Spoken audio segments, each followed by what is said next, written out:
What is postmodern art? Postmodern art means that today we have certain ideas of what art is and how art should be created. And what we nowadays think of how art is called postmodern creation of art. And I will explain to you exactly the different aspects of postmodern thinking in art. My name is Stefan Holstein. I studied theater, movies, German studies and art history for many years. And the topic of this talk is a very central aspect of postmodern art that you really have to understand in order to really understand what postmodern art is. This is one really central aspect. If you really want to understand it, then watch this. In 1936 or 1938, somewhere in the 1930s, a famous American female writer wrote a theatrical play that was called Dr. Faustus Lights the Lights. And in this play, she has no story. It's a theatrical play that has no story. And Gertrude Stein calls this, it says that this theater is more like a landscape. It does not develop to the end, and you just watch things happen on the stage, but you don't have to focus on the story because no story happens. So that's one aspect that is also became like it's one of the important aspects of postmodern art, that you have not a developing story, but you watch something that is more like a landscape, that is static. In theater theory called a static theater. It's just there. It's nothing happening. It's just things there that you watch. It's called some call it a landscape theater. Some call it a static theater. But it became important for postmodern thinking.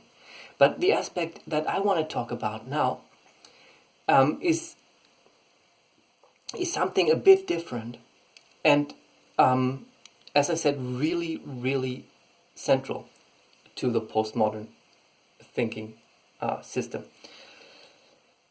Gertrude Stein did in this book not only tell no story. She even went one step further.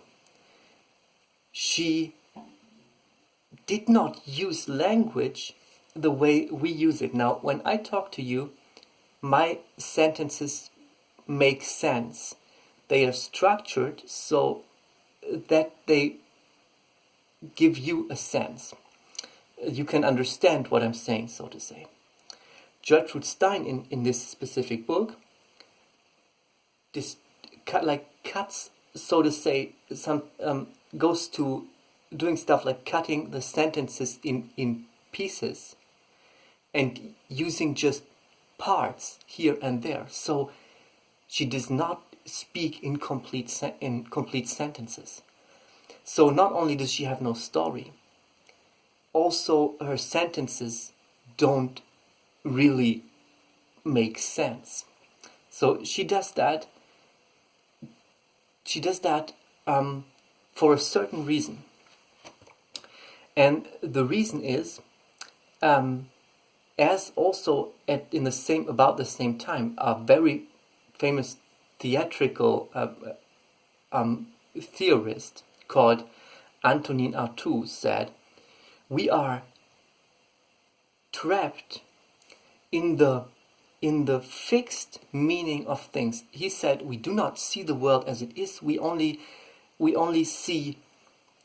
directly see the meaning, see the words, and the what we think is the meaning of things, but we do not see what the things really are. So in postmodern thinking, there is this basic thought that what happens and what happens at the moment consists of a truth, like is the truth, but it is not the truth if you go and define it and try to define it in the system that we have, like in words. So I talk about that in a bit more detail in one of the other videos. So check out my channel or subscribe to my channel. This is I talk about different aspects of postmodern thinking to really get you, give you the chance to understand the complex system of the postmodern thinking in regard to art specifically. But also, of course, postmodern thinking is in a way about certain things. So, Gertrude Stein does not use sentences. And postmodern art does the same. It does not use sentences, but this idea of not using the language as we are used to, as a method of giving you information. This method of information we usually refer to as the sense of a sentence. So if you create a sentence that is just parts of a sentence, just a few words or words that don't combine, then you create a sentence that makes no sense in this thinking of sense. So this system of using the sentence not as a mean to create a sense in the classical meaning, but to deliver only word fragments, in the whole postmodern system becomes widened to really cover the whole spectrum of all things we do. If you think about language, you think, of course, this gives me a sense. If I hear a sentence, this makes sense. It gives me a meaning. And in postmodern thinking, if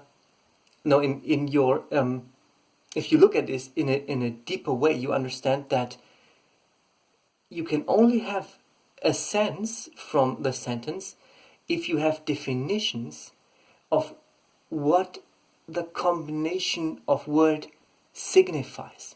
So the combination of words signifies a certain thing, and that is a definition system.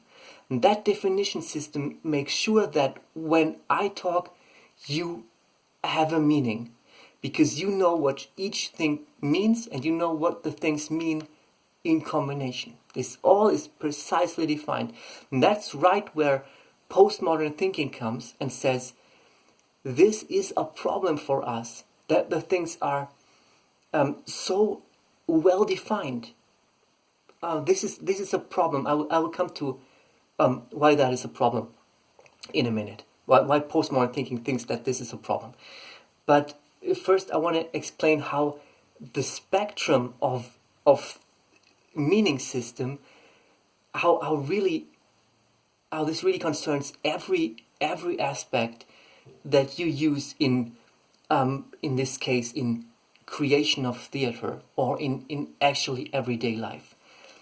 When I make a stunned expression, like I don't know what's going on, I go like, I make a gesture, I make a face, what's going on?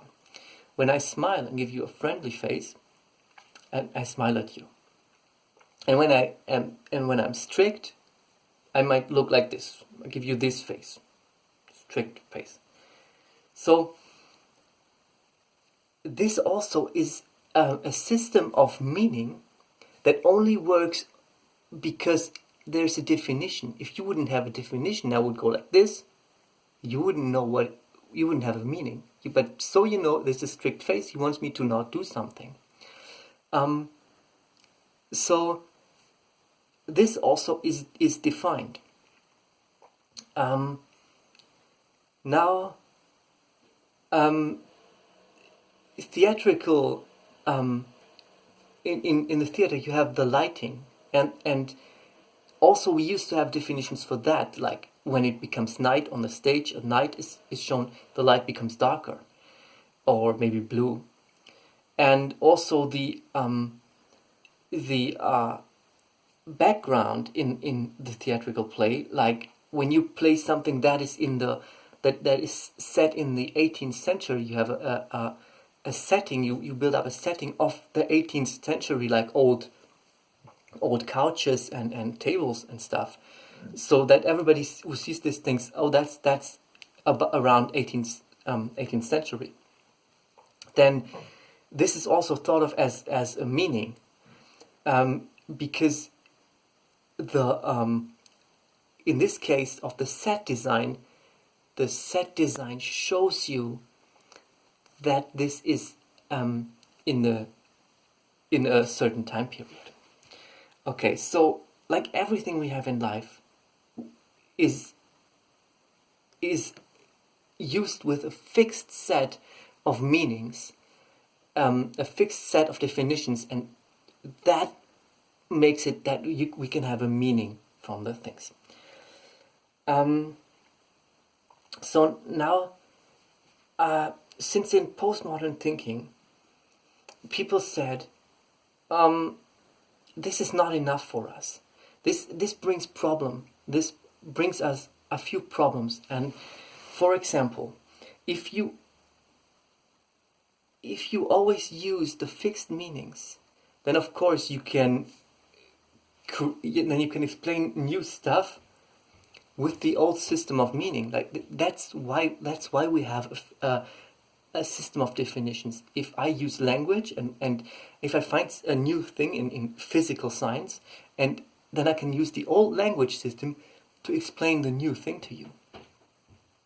That is why we have language. It can explain new things. But yet in postmodern thinking, people think,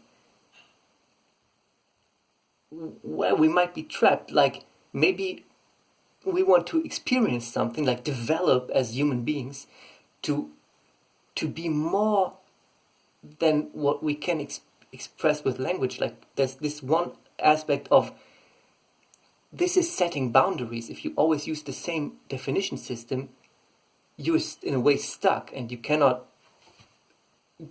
develop new things. And the other aspect is you cannot widen this system of definitions because you're stuck in it. That's what you use. That's the paths of communicating always run using the definition system. That is the path. That's the system of paths that you use.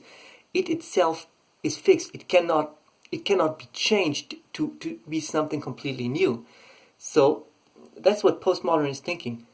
Wow, stop! We're trapped somehow. We are in the fixed system of definitions. We cannot change the system itself, of the definition system itself, and we cannot develop to something that is higher and not to be expressed in the definition system, and other aspects. So in postmodern thinking, this definition system is something that is broken up, and what you gain from breaking up the system of fixed definitions is then used freely. As an example, when I look stunned, and when I smile, and when I look angry, and when I look strict, then in classical terms, you can only use these expressions in a theatrical play, for example. You can only use these expressions when actually the story tells you that I am saying something strict. In postmodern thinking, as Gertrude Stein, she was one of the people doing this. She broke up the necessity of telling a story, so she has no story. There's just stuff happening on the stage that does not follow a story, and she broke up the sentences so that each sentence does not have to mean a specific thing. She's just throwing words. So in postmodern thinking now you say, if I might not put my mimic, my facial expression to say certain things in the fixed meanings, like if I drop the meaning of this meaning, I'm strict, and if I don't think about that this has to be this meaning, then I can use it and freely recombine it. So I might go in a theatrical play, I might put smile, being strict, and being stunned together in a expression that follows on each other, like so.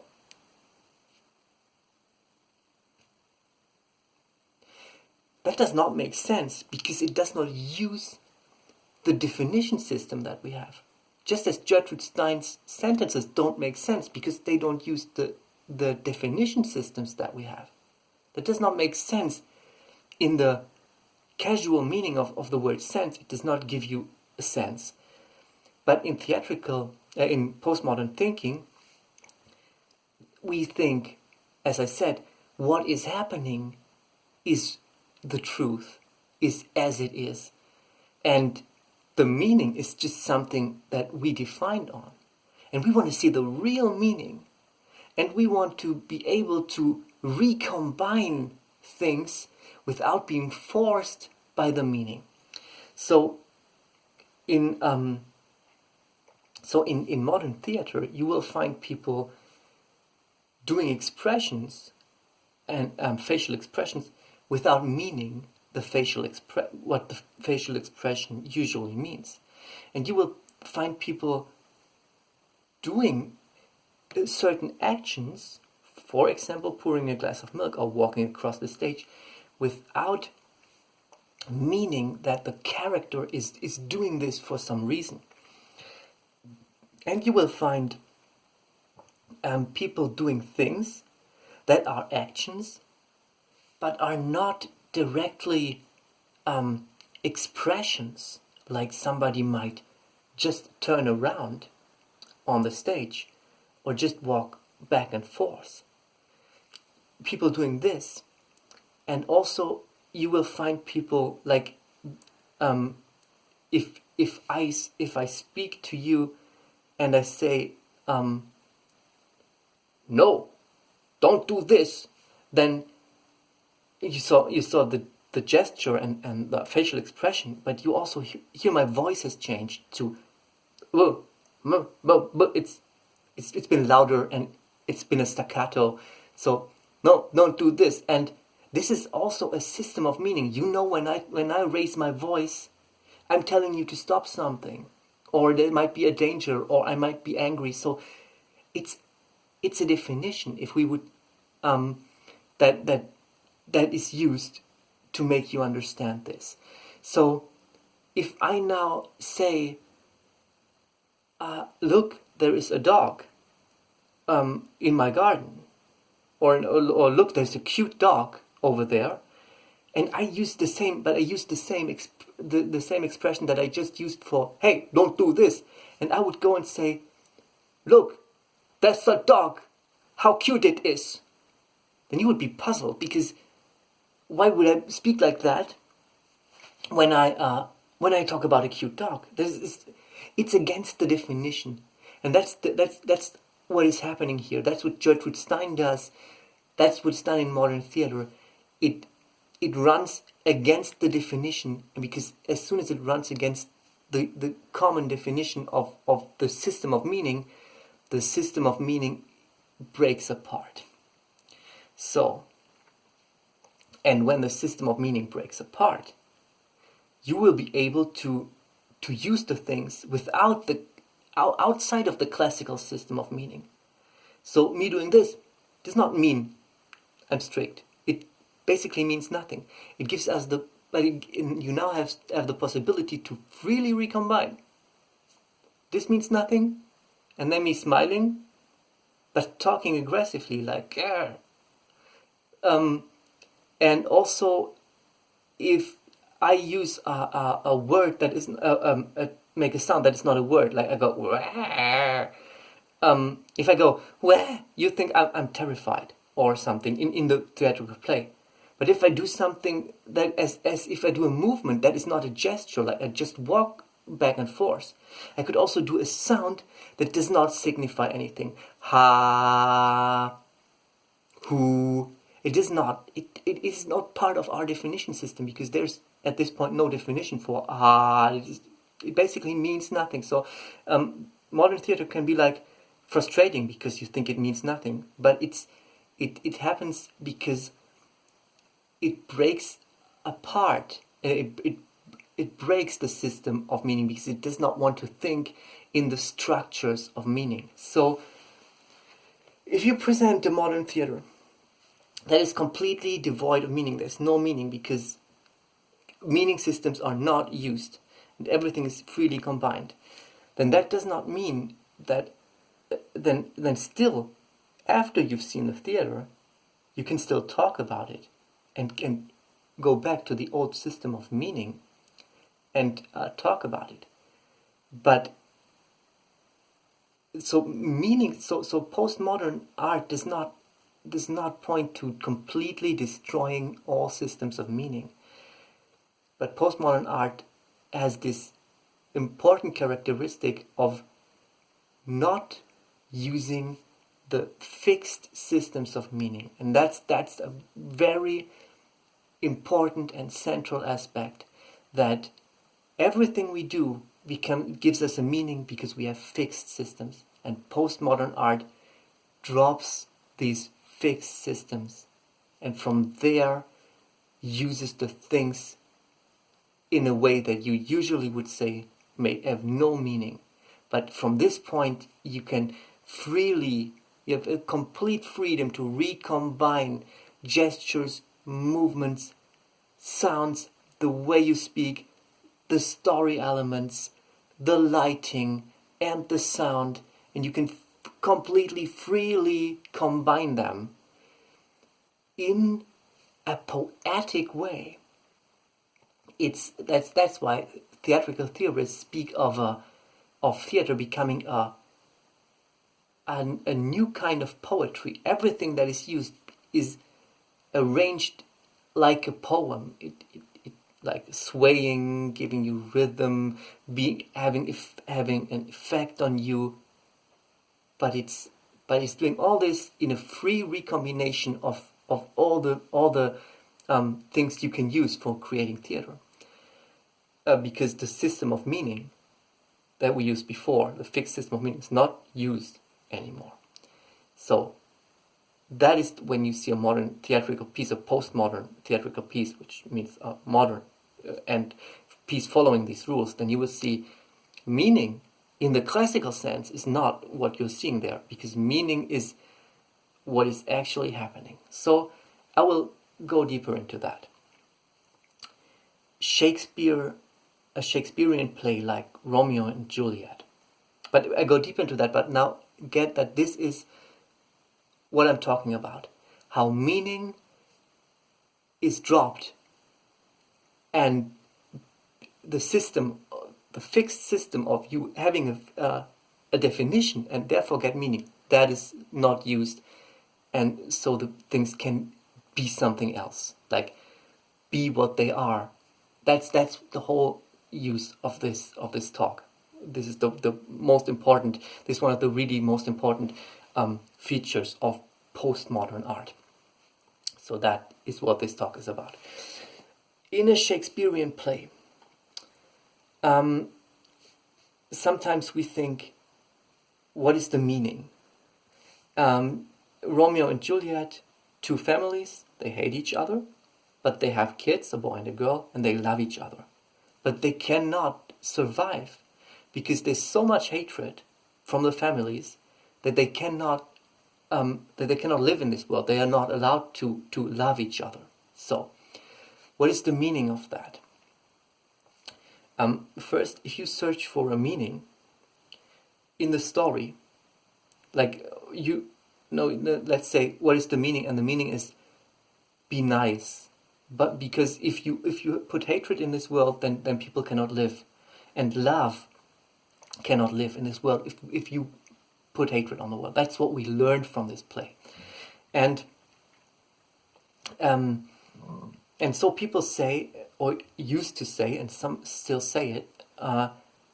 This is the meaning of the play, but actually, what in postmodern thinking, the meaning of the play is the whole play as it happens. Like Shakespeare takes, as far as science found it, it's an old story that was from the 11th century, written by an Italian monk. Shakespeare takes this story he got from somewhere else, from the hating families and the kids, and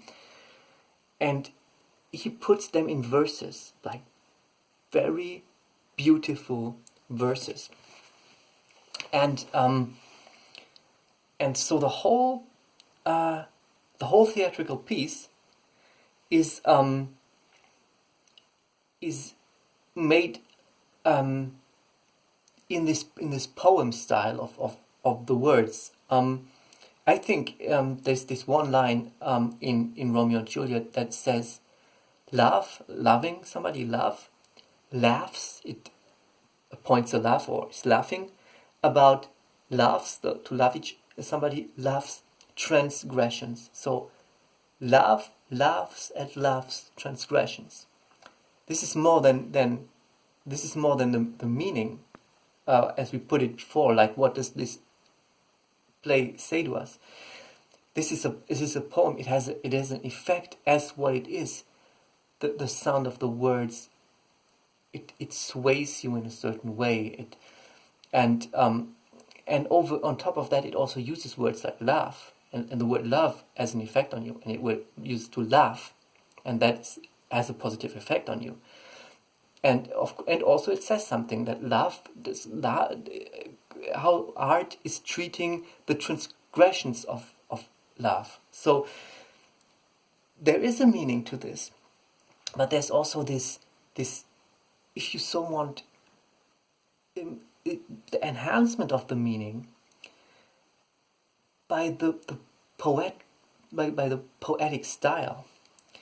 And in postmodern in postmodern thinking, that's why it's said that the theatrical piece becomes a poem, but it's not only made from words, it's from gestures that are freely combined, and it's from movements that don't have to be gestures, and it's from the way you speak, which does not have to be used as you usually as it's demanded by what you say, and it's the freely combined light that can be suddenly blue, suddenly yellow, and it's the freely combined stage where a lamp does not have to mean that there is that this is a certain type of time that you're looking at, or that if the lamp shows you something about the surroundings, if it's a rich or if it's rich or poor or something.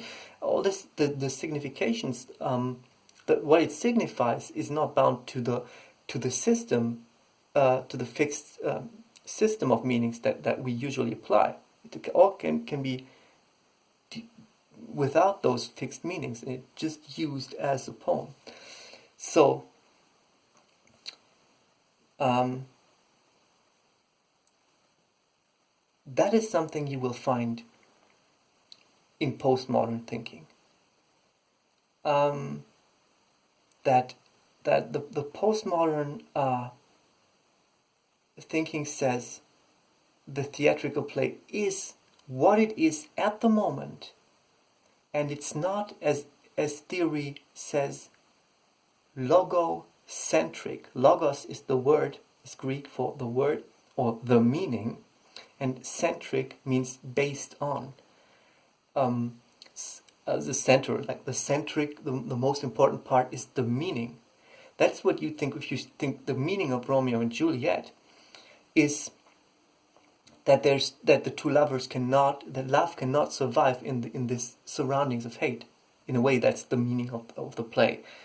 But as Shakespeare says in the beginning of this play, as the verses say, it's a 2 hours traffic. It's called, we now do a 2 hours traffic off the stage.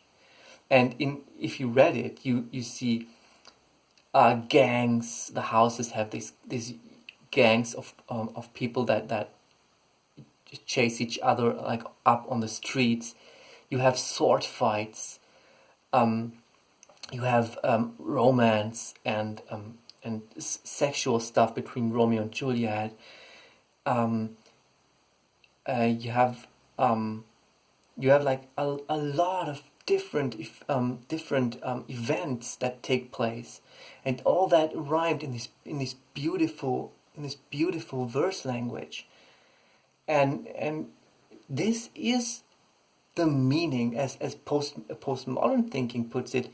This is the meaning, that you can watch this and have something from this. This is the truth of the play. The truth, the meaning, is what is actually happening in the play.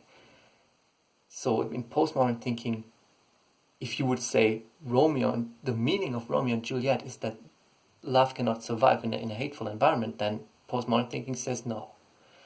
That's not the meaning. The meaning is the whole play. Everything that happens in the 2 hours, the fighting, love, romance, all the effects it has, the swaying of the language, the language puts you into, the feelings that each single word gives you. Laugh, feel like that. To laugh about something, gives you that. The feeling that you have when the father of Juliet comes or Romeo, one of the fathers comes and says, "Give me my sword, I'll destroy that guy." The feeling that you have when you meet somebody, the feeling that you have if Tybalt comes up and Romeo said, or some of his friends, somebody says, "Oh, he fights like a mathematical by mathematical principles. He's just too good in fighting." There's you get fear, you get the idea of how you yourself can do perfection, and all these things is our complex structure of things happening. And in postmodern thinking, this all has value. This all is happening. This is the theatrical piece. And so in postmodern thinking, it's not about saying what's the meaning and then saying 2 sentences. Because if you would only have 2 sentences, you could just say, don't hate each other because love then cannot survive. This is also part of the play, but it's not thought as being the main aspect. It's not thought of describing the whole play, because only the whole play describes the whole play. That's an important aspect of the postmodern view on this play. And inside of that view, from that viewpoint, a postmodern theatrical play does not only break apart the system of meaning by being meaningless, by recombining things in a fashion that does not give you meaning, and by combining things that together make no meaning. Postmodern theatrical plays are not only breaking the meaning apart to tell you, look, there's no meaning, see the direct meaning. Postmodern thinking now already knows this idea that the theatrical piece in itself is a work of art. That is what it is. So if there's no meaning in the postmodern play, it does not only want to point you to that there's no meaning, it also wants to be what it is, to create a swaying element, moving you, having an effect on you, putting you in a certain state, from scene to scene, from action to action, and sometimes with combination of action, combination of light, combination of sound. The whole theatrical play is used as a poem, if you so want, a language, if you so want, a system of moving you, having an effect on you, whole system in a freely combination of gestures, movements, sounds, everything, freely combining it. And that's why it does not look for the actual meaning. It does not look for that things piece together. It does not look for that things make a sense in the old way of the word. It just now is free to combine all these things, really all of these things, freely, without all the classic meaning, freely combined to move the viewer. That's this central aspect, this really central aspect, one of the really central aspects of postmodern art creation. It's the destruction, as I said in the beginning, the destruction of the fixed definitions that the things have. They are destructed, and now free from having to signify something, from having to mean something, now completely free of that. All things can be structured or put together and presented on the stage in a new style of expressing, which is not about expressing something that you at the end say, okay, this sentence was about that, this together has this meaning, but you directly see the whole thing as something moving you. It's a completely new way of using the things that are done on the stage, that works apart from the fixed definitions that we call meaning in the classic sense, and therefore creates meaning in the way we define it in postmodern terms, that what happens is that what is the truth. The play at the moment, that's what's the truth. So that basically was this important aspect of postmodern art creation, breaking up the system and recombining it freely to a complete language, to complete things happening, arranged, if you so want, poetically, or how the maker feels they should be, and that for having an effect on you. Really most important, if you want to understand postmodern thinking or postmodern art, that's what you have to know about it. That is one aspect of the complex systems that goes into different directions, one aspect of postmodern art. If you want to see the other aspects as important, check out my channel, subscribe to my channel, or at least check out my channel. I'm glad if you subscribe, of course. Because there's other aspects that all combine to the system of what postmodern art, or modern art, some postmodern thoughts in general are. And now I would like to project this thought onto one example movie, so that we can see why this movie is made the way it is. And this example movie that I picked out for that is Jurassic World Part 1. The first Jurassic World is a dinosaur movie, and many people told me that they think this movie is flat, it's stupid, and it's one more Hollywood movie that absolutely has nothing. Because there is no big story. The story has been there 1,000 times. It does not bring something new to the table. It's just stupid. They say it's made for getting people into the cinema with a stupid story, just making money. But that's not how it is. Because the way the movie is because it is made by postmodern. Is driven by postmodern ideas. Actually, this movie is one of the very postmodern movies, and I will go to a few examples of things happening in this movie now, and explaining why they are the way they are.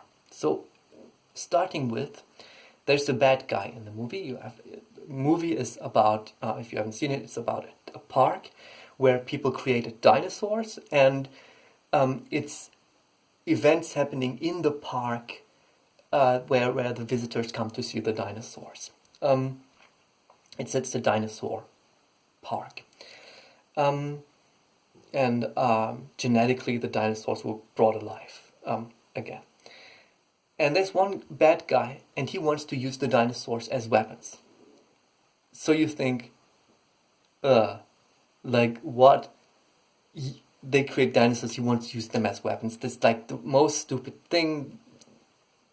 Can we have more depth to the story? But the point is, depth to the story, like learning something new, is not what the postmodern art is about. That you in the end says, oh, I did not knew this. Because postmodern art just wants to go away from the that you learn something new in the logocentric, in the word meaning or meaning, classical meaning perspective, that you learn something new. Postmodern art wants you to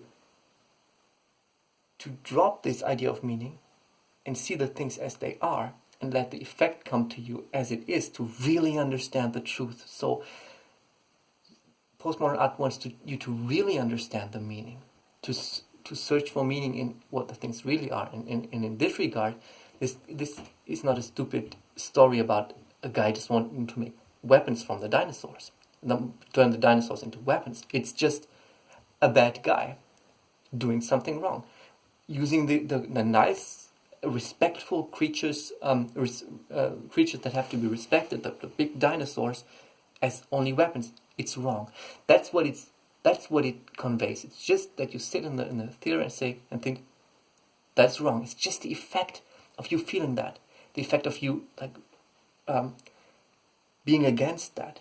That's a physical effect that you feel. It's an adrenaline body transmitter effect. It's an effect on your attitude, what attitude you have.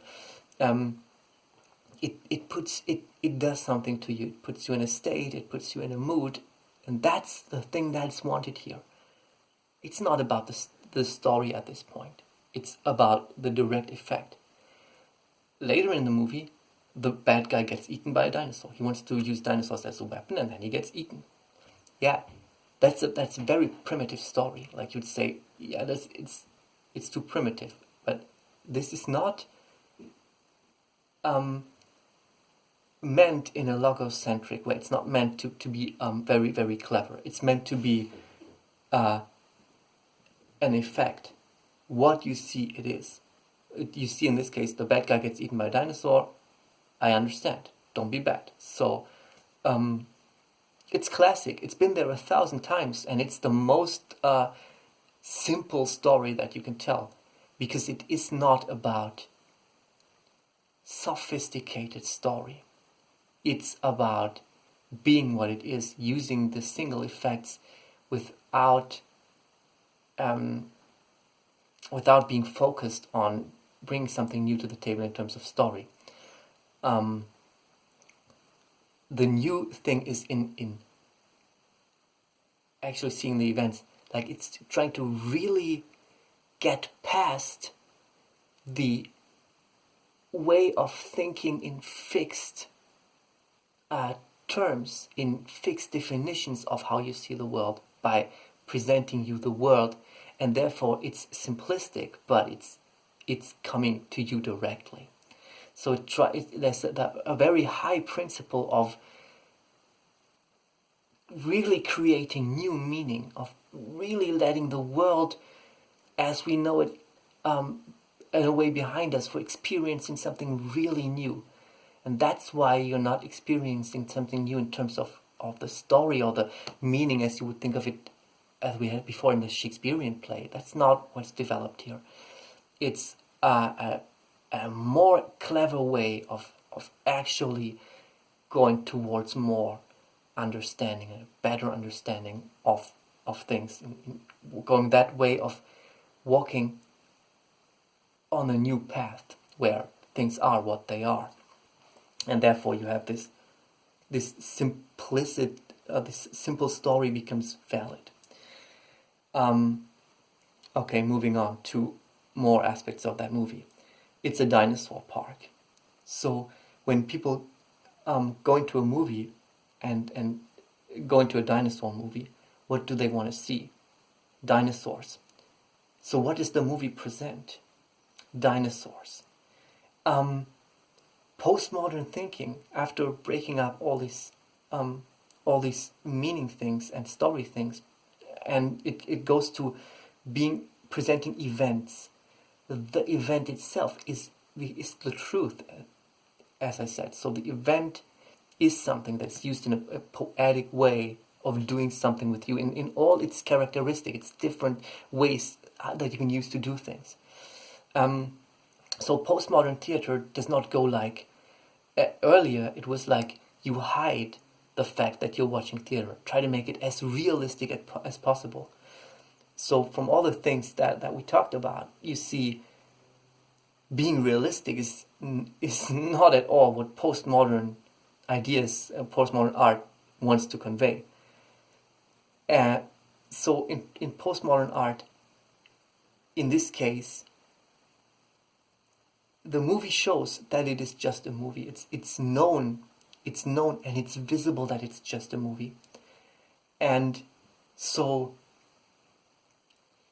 it can show you dinosaurs without caring too much about either story, or without caring too much about that you think, oh, the story is just used to show me dinosaurs. It's openly shown, this is just a movie.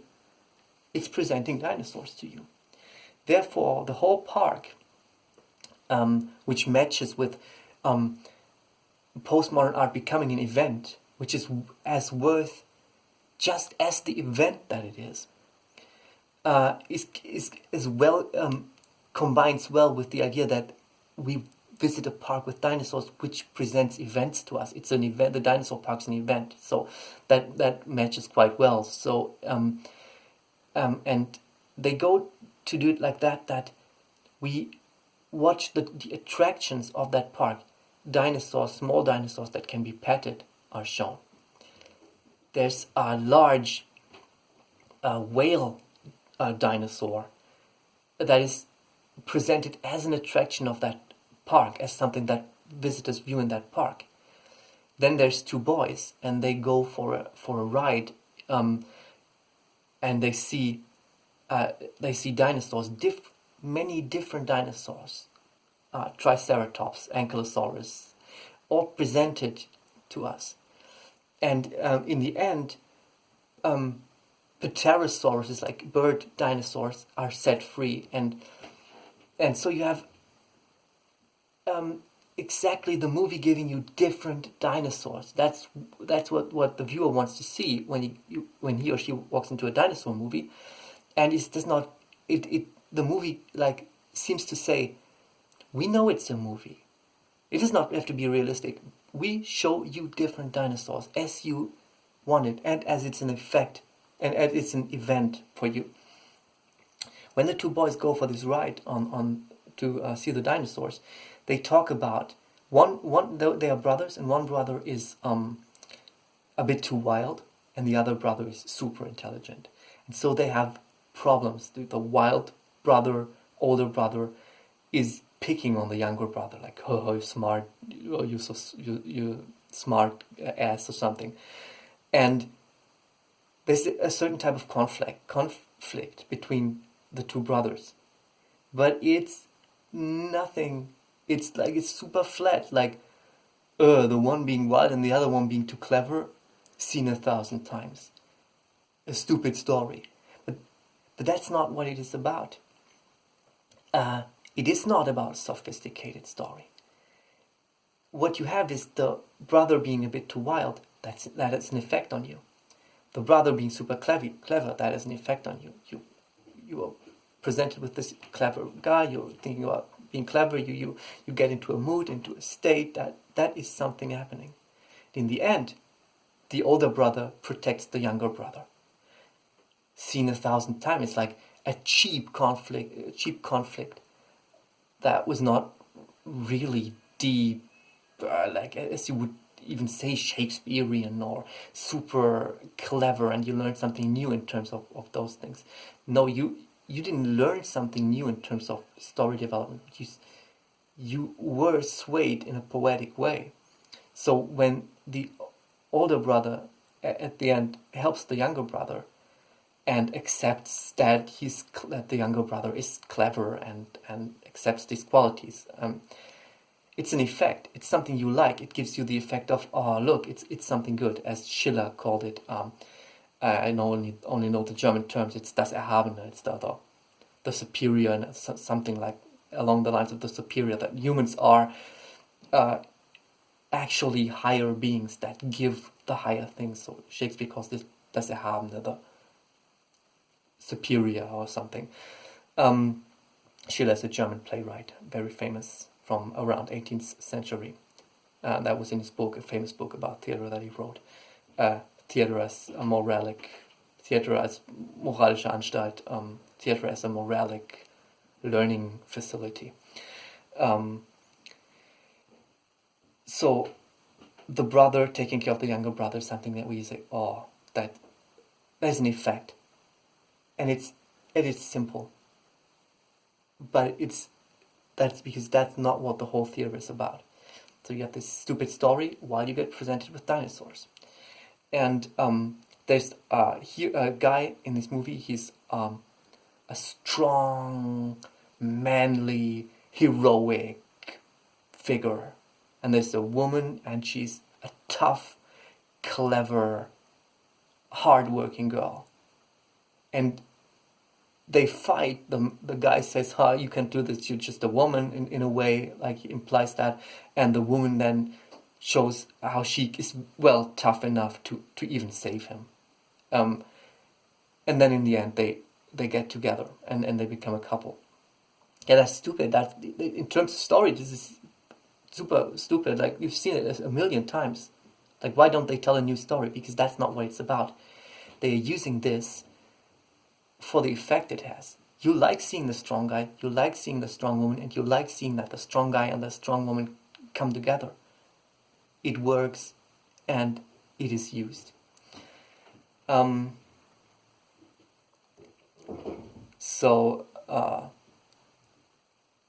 Another thing in this movie is they have the Tyrannosaurus, the big giant Tyrannosaurus, and they have a new created genetically changed dinosaur. And what the viewer thinks is, like, how Tyrannosaurus is like a metaphor for strength and power, so how would the newly genetically engineered dinosaur stand what would happen if they would fight? Who would be stronger? And so without much explanation, without further ado, just towards the end of the movie, those two dinosaurs step close to each other, and they just start a fight. It's like, you want it, you get it. It's also, this effect is used without thinking much about story, without thinking much of if it's realistic, and without thinking much of, wouldn't a viewer think, oh, this is too simple, I'm not fooled, I'm not getting into the story, I'm not believing it 1 second. That's not the case. You're not there to believe it. That's that it is there. It's an artwork. You just moved. You're not supposed to think it's realistic. It's not what it's set out as. So,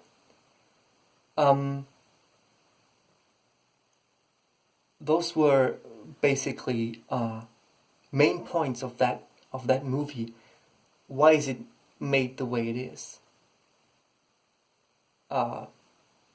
As somebody said it, a poem or a light sound movement symphony, being what it is. That's why we have this simple story. Because in theater, sometimes there's not even a story at all, and in movies we used to have a story, but it's not the main point. And theater is developed in modern times, theater was developed not to become more sophisticated in terms of story, but to question the whole idea of fixed meaning that we use to see the world, breaking it apart and making you aware of the things as they really are. That's the basic point behind that. So the whole movie becomes what it is and can like freely combine effects. That's why that movie is done the way it is.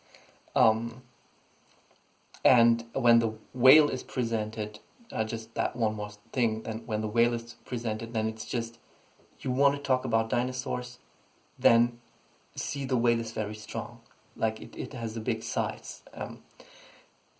That's what this stuff with the whale is about, in my opinion. It's not about the story. It's about just presenting that from the point of that you don't have to create a realistic story at all. It does not have to be convincing at all in a way. It's just using the complicated system of effects that these things have on you, and in other terms, like being free to combine things, being free to use old things, being free to use things that are not realistic in terms of credibility in the story, not developing things to be surprising. It does not have to be surprising in a way. That was the video about how the structure that we have in fixed definitions in modern thinking is broken up, and the things being freely recombined, and how this can be found in modern movies. I will put links in the description. And once more, if you like this video and if you really want to understand the postmodern completely, I have more videos with other aspects of postmodern art on my channel. So visit my channel or subscribe to my channel. And also, as usual, if you like this video, I really like if you press the like button. So that was this talk, and I thank you for watching.